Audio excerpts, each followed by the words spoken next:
بسم اللہ الرحمن الرحیم۔ آج کی نئی ویڈیو میں ہم آپ کو خوش آمدید کہتے ہیں۔ کیسے ہیں آپ سب؟ امید ہے خیریت سے ہی ہوں گے۔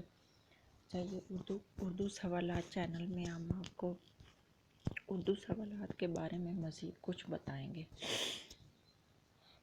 سوال ہے کہ فاطمہ تو اب ضوء امت مرحوم ہے، ذرا ذرا تیری مشت خاک کا معصوم ہے۔ اس شعر میں علامہ اقبال نے کس کو مخاطب کیا ہے؟ فاطمہ بنت عبداللہ صحابیہ کے حوالے سے یہ شعر لکھا ہے اور انہیں کے بارے میں بات کی ہے۔ جب ہم پوری غزل پڑھیں گے، یہ نظم ہے جو بھی ہے پڑھیں گے، تب ہمیں سمجھ آئے گی کہ اس میں فاطمہ بنت عبداللہ کے حوالے سے کیا بات ہو رہی ہے۔ انشاءاللہ وہ بھی ہم آپ کو بتائیں گے۔ پوری غزل یا نظم جو بھی ہے، جو حضرت فاطمہ بنت عبداللہ کے بارے میں ہے، آپ کو ساری سمجھائیں گے، بتائیں گے۔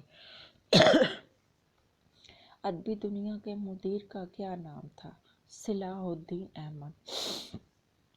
ادبی دنیا کے نام سے ایک رسالہ تھا جس کے مدیر کا نام صلاح الدین احمد ہے۔ یہ رسالہ شاید اب بھی نکلتا ہے، یا اسلام آباد جو وہ قومی زبان کا جو آفس ہے وہاں سے شاید نکلتا ہے، جو ان کا ادارہ ہے، یا کراچی سے یا لاہور میں بھی ہے۔ ویسے تو کافی ادارے ہیں۔ اچھا، کاؤ کاؤ سخت جانی ہائے تنہائی نہ پوچھ، صبح کرنا شام کا لانا ہے جو شیر کا۔ مرزا غالب کے اس شعر میں کاؤ کاؤ سے کیا مراد ہے؟ کوشش کرنا، سخت محنت اور کوشش کرنا۔ کاؤ کاؤ کا مطلب ہے سخت محنت اور کوشش،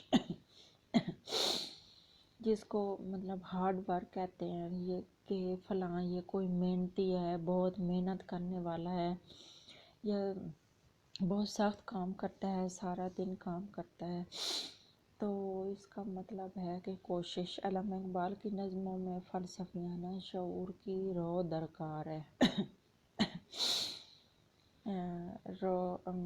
رو کا دور کون سا ہے؟ یعنی 1905 سے 1908 تک کی ان کی جو بھی نظمیں لکھی گئی ہیں اس میں فلسفیانہ رو پائی جاتی ہے۔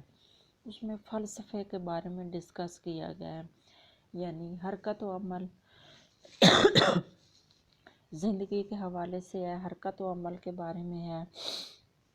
یہ اس طرح کے فلسفے ہیں جو علامہ اقبال کے حوالے سے فلسفیانہ شاعری بھی مشہور ہوئی ہے۔ علامہ اقبال کی شاعری ہے تو فلسفہ بھی ہے۔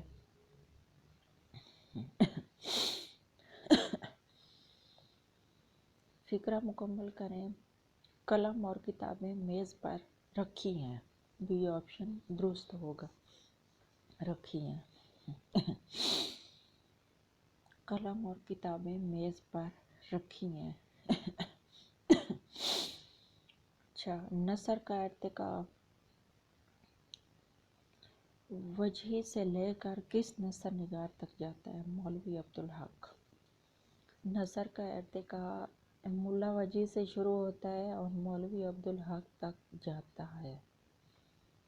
نصف صدی 2-4 قواعد کی روح سے کیا ہے؟ اسم ظرف زمان۔ اسم ظرف زمان، یہاں یہ گرامر ہے۔ ویسے پہلے ہسٹری کی بات ہو رہی تھی، یہاں یہ گرامر ہے۔ شاعری کی اور ہسٹری کی بات چل رہی تھی، پھر گرامر۔ اس طرح PPSC میں جو کوسچن آتے ہیں، پہلے اگر ہسٹری کے حوالے سے کوسچن ہے، پھر گرامر آئے گی، پھر نثر، پھر شاعری، پھر تنقید، پھر تدوین، اس طرح کے مختلف ٹاپک بائی ٹاپک چلتا جائے گا۔ جی، آج کی ہماری ویڈیو اتنی تھی۔ ملتے ہیں ایک نئی ویڈیو کے ساتھ، تب تک کے لیے اپنا خیال رکھیے گا۔ اللہ حافظ۔